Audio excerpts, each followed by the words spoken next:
അഭാജ്യ സംഖ്യകളുടെ ഗുണിതങ്ങളുടെ LCM HCF. ഇതാണ് ഹെഡിന് നമ്മൾ കൊടുത്തിട്ടുള്ള പേര്. എന്താണ്? അഭാജ്യ സംഖ്യകളുടെ ഗുണിതങ്ങളുടെ LCMഉം HCFഉം. അഭാജ്യ സംഖ്യകളുടെ ഗുണിതങ്ങളുടെ LCM HCF. അതായത് നിങ്ങൾ ഈ ചോദ്യം ഒന്ന് റെഫർ ചെയ്ത് നോക്കുക. ചോദ്യം നോക്കൂ. 2/2 ഇൻറ്റു 3/1 ഇൻറ്റു 5/2. അടുത്ത നമ്പർ 2/3 ഗുണിക്കണം 3/2 ഗുണിക്കണം 5/1. 2/4 3/1 5/2. ഇതാണ് ആ 3 സംഖ്യ. ഇത് ഒന്നാമത്തെ നമ്പർ, ഇത് രണ്ടാമത്തെ നമ്പർ, ഇത് മൂന്നാമത്തെ നമ്പർ. ഈ 3 സംഖ്യയുടെ LCM എത്രയാണെന്ന് കണ്ടുപിടിക്കണം, HCF എത്രയാണെന്ന് കണ്ടുപിടിക്കണം. ഓക്കെ, അപ്പോൾ ഇതെന്തുകൊണ്ടാണ് നമ്മൾ സെപ്പറേറ്റ് ഹെഡാക്കി ചെയ്യുന്നത് ചോദിക്കുകയാണെങ്കിൽ, ഇവിടെ ആ ഹെഡ് നോക്കിയേ എന്താ യൂസ് ചെയ്യുന്നത്? അഭാജ്യ സംഖ്യകളുടെ ഗുണിതങ്ങളുടെ LCM HCF എന്നാണ്. അതായത് ഈ തന്നിട്ടുള്ള നമ്പേഴ്സ് ഫുള്ള് അഭാജ്യ സംഖ്യയുടെ ഗുണിതങ്ങളായിരിക്കും. അഭാജ്യ സംഖ്യയുടെ ഗുണം എന്ന് പറയുമ്പോൾ നോക്കുക, ഏതൊക്കെ അഭാജ്യ സംഖ്യ? 2, 3, 5, 2, 3, 5, 2, 3, 5. ഇനി വേണമെങ്കിൽ വേറെ അഭാജ്യ സംഖ്യ വരാൻ പറ്റുകയാണ് 7, 11 ഒക്കെ വരാൻ പ്രശ്നമില്ല. ഓക്കെ, അപ്പോൾ അഭാജ്യ സംഖ്യകളുടെ ഗുണിതങ്ങളുടെ LCM HCF നമ്മൾ എങ്ങനെയാണ് മാർക്ക് ചെയ്യാമെന്നാണ് ചോദിക്കുന്നത്. ശരി, ശ്രദ്ധിച്ചോളൂ. ഇവിടെ ഉദ്ദേശ പോയിന്റ് ഇങ്ങനെയാണ്. 2/2 എന്ന് പറയുമ്പോൾ 4. അപ്പോൾ 4 ഗുണിക്കണം 3 12, 12 ഗുണിക്കണം 5ൻ്റെ സ്ക്വയർ 25. അപ്പോൾ ഒരു നമ്പർ കിട്ടില്ലേ? ഇവിടെ ഇതുപോലെ ഗുണിക്കുമ്പോൾ നമ്പർ കിട്ടല്ലോ, ഇവിടെ ഗുണിക്കുമ്പോൾ നമ്പർ കിട്ടും. ആ 3 നമ്പറിൻ്റെ LCM കണ്ടുപിടിച്ചാൽ എത്രയായിരിക്കും, HCF കണ്ടുപിടിച്ചാൽ എത്രയായിരിക്കും? പക്ഷേ നമുക്ക് എക്സാം ഹാളിൽ പോയിട്ട് അത്രയും ലോങ് ആയിട്ട് ചെയ്യാൻ പറ്റില്ല. കാരണം എന്താണ്? കുറച്ച് ചോദ്യങ്ങൾ കണ്ടുവരുമ്പോൾ പിന്നെ ലെങ്ത് കൂടുന്നുണ്ട്. 2/3 5/3 3/5 7/2 എന്നൊക്കെ പറഞ്ഞു വരുന്നുണ്ട്. അപ്പോൾ ഇതെങ്ങനെയാണ് വളരെ സിമ്പിളായിട്ട് നമ്മൾ അതിൻ്റെ LCM HCF നോട്ട് ചെയ്യാമെന്നാണ് ഈ ഭാഗത്ത് പറയാൻ പോകുന്നത്. ഓക്കെ, ശ്രദ്ധിച്ചോളൂ. എങ്ങനെയാണ് അഭാജ്യ രൂപത്തിലുള്ള സംഖ്യകളുടെ LCM എടുക്കുക എന്നാണ് നമ്മൾ ആദ്യം പറയാൻ പോകുന്നത്. LCM എടുക്കുന്ന രീതി ഒന്നോർത്ത് വെച്ചോളൂ, വളരെ സിമ്പിൾ. എങ്ങനെയാണെന്നറിയോ? ആദ്യം ആ തന്നിട്ടുള്ള നമ്പേഴ്സ് ഫുള്ളായിട്ട് അങ്ങോട്ട് എഴുതി വയ്ക്കുക. ഏതൊക്കെ നമ്പർ ഉണ്ട് നോക്കുക. ഏതൊക്കെ നമ്പർ ഉണ്ട്? 2 ഉണ്ട്, 3 ഉണ്ട്, 5 ഉണ്ട്. വേറെ ഏതെങ്കിലും നമ്പർ ഉണ്ടോ നോക്കിയേ. ഇവിടെ 2, 3, 5, 2, 3, 5. വേറെ നമ്പേഴ്സ് ഒന്നുമില്ല. അങ്ങനെ ഈ തന്ന ചോദ്യത്തിൽ ഏതൊക്കെ നമ്പർ ഉണ്ടോ ആ നമ്പർ ഫുള്ളായിട്ട് നമ്മൾ എഴുതി വയ്ക്കാം. ഏത്? ബേസ് കേട്ടോ, ബേസ്. ഓക്കെ, അപ്പോൾ 2, 3, 5. ഓക്കെ, എഴുതിയല്ലോ. ഇനി LCM ആണ് കണ്ടുപിടിക്കുകയാണെങ്കിൽ ഓരോ സംഖ്യയുടെയും ഏറ്റവും വലിയ പവർ നമ്മൾ എഴുതി വയ്ക്കാം. ഓക്കെ, LCMന് ഏറ്റവും വലിയ പവർ, LCMന് ഏറ്റവും വലിയ പവർ, ഏറ്റവും വലിയ പവർ എന്ന് പറയുമ്പോൾ ഏറ്റവും വലിയ കൃത്യംഗം, ഏറ്റവും വലിയ കൃത്യംഗം. ഓക്കെ, അപ്പോൾ LCM ആണ് കണ്ടുപിടിക്കുകയാണെങ്കിൽ ഏറ്റവും വലിയ കൃത്യംഗം ഏതാണോ അത് നമ്മൾ നോട്ട് ചെയ്ത് വെച്ചാൽ മതി. ഏറ്റവും വലിയ കൃത്യംഗം ഏതാണെന്ന് നോക്കിയതിൽ 2ൻ്റെ ഏറ്റവും വലിയ കൃത്യംഗമാണ്. നോക്കൂ, 2/2, 2/3, 2/4. അപ്പോൾ 2/4 ഏറ്റവും വലുത്. 3ൻ്റെ ഏതാണ് നോക്കൂ, 3/1, 3/2, 3/1, 3/2. 5ൻ്റെ ഏതാണ്? 5/2. ഓക്കെ, ഇതാണ് ആ സംഖ്യകളുടെ LCM എന്ന് പറയുന്നത്. ഇതിങ്ങനെ തന്നെ എഴുതി വെച്ചാൽ മതി. ഇത് നേരിട്ട് ഓപ്ഷനിൽ ഉണ്ടായിരിക്കും. ഇത് പിന്നെ ഗുണിക്കാൻ നിൽക്കേണ്ട ആവശ്യമില്ല എന്ന് മനസ്സിലാക്കാം. അപ്പോൾ LCM നോട്ട് ചെയ്യുന്നത് നമ്മളൊന്നുകൂടി റിപ്പീറ്റ് ചെയ്യുന്നു. തന്ന സംഖ്യയിൽ ഏതൊക്കെ നമ്പർ ഉണ്ടോ ആ എല്ലാ നമ്പറും നമ്മൾ എഴുതി വയ്ക്കുക. ഓക്കെ, എന്നിട്ട് എല്ലാ സംഖ്യയുടെയും ഏറ്റവും വലിയ കൃത്യംഗം അഥവാ പവർ നമ്മൾ നോട്ട് ചെയ്താൽ ആൻസറായി. ഏറ്റവും വലിയ പവർ. ഇനി എങ്ങനെയാണ് HCF എഴുതാൻ നോക്കാം. HCF എഴുതുമ്പോൾ നമ്മൾ നോക്കേണ്ടത്, നേരത്തെ നമ്മൾ പറഞ്ഞു എല്ലാ സംഖ്യയും എഴുതി വെക്കാനാണ് പറഞ്ഞത്. പക്ഷേ HCF എഴുതുമ്പോൾ നമ്മൾ ശ്രദ്ധിക്കേണ്ട പോയിന്റ് എന്താ അറിയോ? നമ്മൾ പറഞ്ഞിട്ടുണ്ട് HCF എന്ന് പറയുമ്പോൾ എല്ലാ സംഖ്യയിലും ഒരുപോലെയുള്ള നമ്പേഴ്സ് മാത്രമേ എടുക്കാൻ പാടുള്ളൂ. ഓർമ്മ ഉണ്ടല്ലോ, എല്ലാ സംഖ്യയിലും ഒരുപോലെ ഉണ്ടെങ്കിൽ HCF എടുക്കാൻ പാടുള്ളൂ.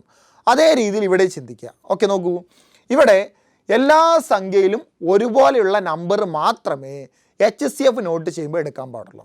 ഓക്കെ, എങ്ങനെ എല്ലാ സംഖ്യയിലും ഒരുപോലെയുള്ള നമ്പർ എന്ന് പറയുമ്പോൾ നോക്കൂ, ഇപ്പോൾ 2 എന്ന് പറഞ്ഞ സംഖ്യ ഇവിടെ ഉണ്ട്, ഇവിടെ ഉണ്ട്, ഇവിടെ ഉണ്ട്. അപ്പോൾ ഞാൻ പറയും 2 എന്ന് പറഞ്ഞ സംഖ്യ കോമൺ ആണ് എന്ന് പറയാൻ പറ്റും. അടുത്തത് 3 എന്ന് പറഞ്ഞ സംഖ്യ ഇവിടെ ഉണ്ട്, ഇവിടെ ഉണ്ട്, ഇവിടെ ഉണ്ട്. അപ്പോൾ 3 എന്ന് പറയുന്ന സംഖ്യയും കോമൺ ആണെന്ന് പറയാൻ പറ്റും. ഓക്കെ, 5 എന്ന് പറഞ്ഞ സംഖ്യ 1, 2, 3 ഉണ്ട്. അപ്പോൾ 5 എന്ന് പറഞ്ഞ സംഖ്യയും കോമൺ ആണെന്ന് പറയാൻ പറ്റും. അപ്പോൾ എല്ലാ സംഖ്യയിലും കോമൺ ആയിട്ടുള്ള നമ്പർ മാത്രം എടുത്തെഴുതുക. ഇനി LCMന് ഏറ്റവും വലിയ ഘടകമല്ല എഴുതിയത്, ഏറ്റവും വലിയ പവറിൽ എഴുതിയത്. LCMന് ഏറ്റവും വലിയ പവർ ആണെങ്കിൽ HCFന് ഏറ്റവും ചെറിയ പവർ നമ്മൾ നോട്ട് ചെയ്യുക. ഏറ്റവും ചെറിയ പവർ നോക്കൂ, 2ൻ്റെ ഏറ്റവും ചെറിയ പവർ 2 അല്ലേ, 3ൻ്റെ ഏറ്റവും ചെറിയ പവർ 1 അല്ലേ, 5ൻ്റെ ഏറ്റവും ചെറിയ പവർ 1 ആണ്. ഇതായിരിക്കും അതിൻ്റെ HCF എന്ന് പറയുന്നത്. വളരെ സിമ്പിളായിട്ട് നമുക്ക് മാർക്ക് ചെയ്യാൻ പറ്റും. അപ്പോൾ പറയുന്ന പോയിന്റ് ഒന്നുകൂടി റിപ്പീറ്റ് ചെയ്യും. എന്താണ്?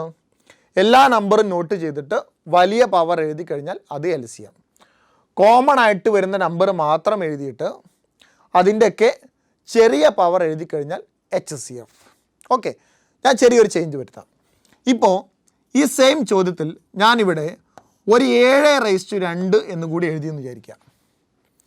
ഇതേ ചോദ്യത്തിൽ ഞാൻ അവസാനം കൊണ്ടുപോയിട്ട് ഒരു 7⁻2 എന്ന് എഴുതി.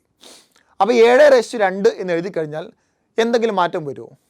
മാറ്റം വരും. നോക്കൂ, LCMൽ എല്ലാ നമ്പറും എഴുതണം. അതുകൊണ്ട് ഇവിടെ 7⁻2 എന്ന് കൂടി നമ്മൾ എഴുതേണ്ടി വരും. പക്ഷേ HCFൽ ചേഞ്ച് വരില്ല. കാരണം എന്താണ്? 7 എന്ന് പറഞ്ഞ സംഖ്യ നമ്മൾ എടുത്ത് നോക്കുമ്പോൾ 7 എന്ന് പറഞ്ഞ സംഖ്യ 1ലും 2ലും മൂന്നാമത്തേൽ മാത്രമേ ഉള്ളൂ. അപ്പോൾ നമുക്ക് പറയാം ആ 7⁻2 എന്ന് പറഞ്ഞ സംഖ്യ കോമൺ അല്ല. അതുകൊണ്ട് HCFൻ്റെ കൂട്ടത്തിൽ എടുക്കേണ്ട ആവശ്യമില്ല എന്ന് പറയാൻ പറ്റും. ഓക്കെ, അപ്പോൾ ഇങ്ങനെയാണത് മാർക്ക് ചെയ്യുന്ന രീതി. മറന്നു പോരുത്. ഓക്കെ ആണല്ലോ? അപ്പോൾ അത് വെച്ച് നമുക്ക് എന്ത് ചെയ്യാം, 1-2 ചോദ്യങ്ങൾ കൂടി ഒന്ന് ചെയ്ത് നോക്കാം, എന്നിട്ടത് പ്രാക്ടീസ് ചെയ്തോ. ഓക്കെ, ശരി. നമുക്ക് അടുത്ത ചോദ്യം എന്താണെന്ന് നോക്കാം. സെയിം മോഡലിൽ അടുത്ത ചോദ്യം ഇങ്ങനെയാണ്, ശ്രദ്ധിക്കാം. ചോദ്യം 2⁻3 ഗുണിക്കണം 3⁻5 ഗുണിക്കണം 7⁻2, 2⁻2 ഗുണിക്കണം 5⁻3 ഗുണിക്കണം 7⁻3, 2⁻4 ഗുണിക്കണം 3⁻2 ഗുണിക്കണം 5⁻2 ഗുണിക്കണം 7⁻2. ഇതിൻ്റെ LCMും HCFും കണ്ടുപിടിക്കുക. അപ്പോൾ എന്താണ് LCM നോട്ട് ചെയ്യുന്ന രീതി? LCM നോട്ട് ചെയ്യുന്ന രീതി എന്ന് പറഞ്ഞാൽ ആദ്യം ഈ തന്ന ചോദ്യത്തിൽ ഏതൊക്കെ നമ്പർ ഉണ്ടോ ആ എല്ലാ നമ്പറും നോട്ട് ചെയ്യുക. ഏതൊക്കെ നമ്പർ? 2 ഉണ്ട്, 3 ഉണ്ട്, 5 ഉണ്ട്, 7 ഉണ്ട്. വേറെ നമ്പറൊന്നും ഇല്ലല്ലോ. ഓക്കെ, ശ്രദ്ധിക്കൂ, 2 ഉണ്ട്, 3, 5, 7, അങ്ങനെ ആ 4 നമ്പറാണുള്ളത്. അങ്ങനെ എല്ലാ സംഖ്യയും നോട്ട് ചെയ്തിട്ട് അതിൻ്റെ ഏറ്റവും വലിയ പവർ നിങ്ങൾ എഴുതി കഴിഞ്ഞാൽ അതാണ് നമ്മുടെ LCM എന്ന് പറയുന്നത്. ഓക്കെ, അപ്പോൾ ഏറ്റവും വലിയ പവർ ഏതാണെന്ന് നോക്കി, എല്ലാ സംഖ്യയുടെയും 2ൻ്റെ ഏറ്റവും വലിയ കൃത്യങ്കമാണ് 2⁻4. റെഡി? 3ൻ്റെ ഏറ്റവും വലിയ കൃത്യങ്കം നോക്കൂ, 3 എന്ന് പറഞ്ഞ സംഖ്യ ഇവിടെ 3⁻5 ഉണ്ട്, ഇവിടെ 3⁻2 ഉണ്ട്, 3⁻5 എഴുതി. 5ൻ്റെ ഏറ്റവും വലിയ കൃത്യങ്കം, 5ൻ്റെ ഏറ്റവും വലിയ കൃത്യങ്കം നോക്കി, 5⁻3 ഉണ്ട്, 5⁻2 ഉണ്ട്, 5⁻3 എഴുതി. 7ൻ്റെ ഏറ്റവും വലിയ കൃത്യങ്കം 7⁻2 ഉണ്ട്, 7⁻3 ഉണ്ട്, 7⁻3 എടുത്തു. റെഡി അല്ലേ? ഇതിനെ വിളിക്കുന്ന പേരാണ് അതിൻ്റെ LCM എന്ന് പറയുന്നത്. അത് പിന്നെ ഒരിക്കലും നമ്മൾ ഗുണിച്ച് നോക്കരുത്. ഈ കിട്ടിയതാണ് നമ്മുടെ ഉത്തരം, പിന്നെ എക്സ്ട്രാ ചെയ്യേണ്ട ആവശ്യമില്ല. ഇങ്ങനെ തന്നെ ഓപ്ഷനിൽ ഉണ്ടായിരിക്കും. ഇനി HCF നോട്ട് ചെയ്യണമെന്ന് വിചാരിക്കാം. HCF നോട്ട് ചെയ്യുന്നത് എങ്ങനെയാണ്? ആദ്യം എല്ലാ സംഖ്യയും എല്ലാ നമ്പറിലും ഉണ്ടോ എന്ന് ഉറപ്പുവരുത്തണം. അങ്ങനെ എല്ലാ സംഖ്യയിലും ഉണ്ടെങ്കിൽ മാത്രമേ നമുക്ക് HCF എഴുതാൻ സാധിക്കുകയുള്ളൂ. ഓക്കെ, അപ്പോൾ ഫസ്റ്റ് നമ്പർ ഏതാണ്? 2 അല്ലേ? ഈ 2 എന്ന് പറഞ്ഞ സംഖ്യ എല്ലാ സംഖ്യയിലും ഉണ്ടോ നോക്കൂ. ഇവിടെ 2 ഉണ്ട്, ഇവിടെ 2 ഉണ്ട്, ഇവിടെ 2 ഉണ്ട്. ബേസാണ് നമ്മൾ നോക്കുന്നത്. അപ്പോൾ 2, 2, 2. അപ്പോൾ 2 കോമൺ ആയിട്ടുണ്ട്. ഓക്കെ, ഇനി അടുത്ത സംഖ്യ 3 നോക്കൂ. 3 ഒന്നാമത്തെ സംഖ്യയിൽ 3 ഉണ്ട്, മൂന്നാമത്തെ സംഖ്യയിൽ 3 ഉണ്ട്. പക്ഷെ നോക്കി, രണ്ടാമത്തെ സംഖ്യയിൽ 3ൻ്റെ ബേസ് ഇല്ലല്ലോ, ഇല്ല. അപ്പം പറയാം 3 എന്ന് പറഞ്ഞ സംഖ്യ കോമൺ അല്ല. ശരി, അടുത്തത് 7 ആണ്. 7 എന്ന് പറഞ്ഞ സംഖ്യ ഇവിടെ ഉണ്ട്, രണ്ടാമത്തിലുണ്ട്, മൂന്നാമത്തിലുണ്ട്. അപ്പോൾ 7 എന്ന് പറഞ്ഞ സംഖ്യ കോമൺ ആണ്. ഇനി 5 എന്ന് പറയുന്ന സംഖ്യ, 5 എന്ന് പറഞ്ഞ സംഖ്യ രണ്ടാമത്തതിലുണ്ട്, മൂന്നാമത്തേലുണ്ട്. പക്ഷെ നോക്കി, ഒന്നാമത്തേൽ എന്തല്ല, ഇല്ല. അപ്പോൾ 5 എന്ന് പറഞ്ഞ സംഖ്യയും കോമൺ അല്ല.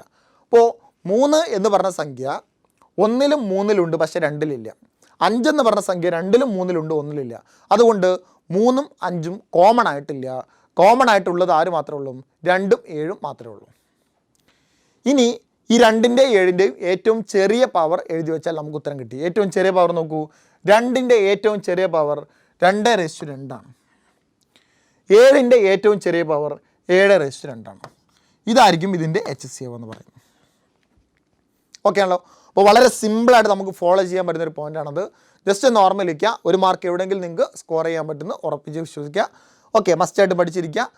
ക്വസ്റ്റ്യൻ പേപ്പർ വർക്കൗട്ട് ചെയ്യുമ്പോഴൊക്കെ ഇതേ മോഡൽ ഒരുപാട് ചോദ്യങ്ങൾ കാണാം. ജസ്റ്റ് ഈ രീതിയിലാണ് നമ്മൾ ഫോളോ ചെയ്യേണ്ടത്, മനസ്സിലാക്കുക.